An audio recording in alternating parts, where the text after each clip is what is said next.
Don't marry for money, because money will come and go. But marry for good character and conduct, discipline, the deen, the connection with the Maker and so on. Those are characteristics you will cherish right up to the end. Your children will be the best of kids because they've got lovely parents. You were part of that choice. Sacrifice.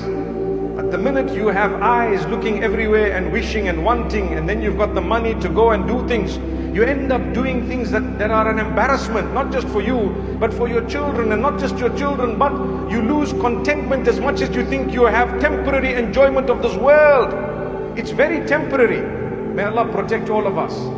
The temporary enjoyment, if it comes in the displeasure of the Almighty, you're not going to go far in life. Just be disciplined. You go home early, you put your phone aside, and you look at the people around you, and you express your love, your respect. You serve them, you help them, you smile with them. That is what Allah wants from us. May Allah grant us happy homes once again.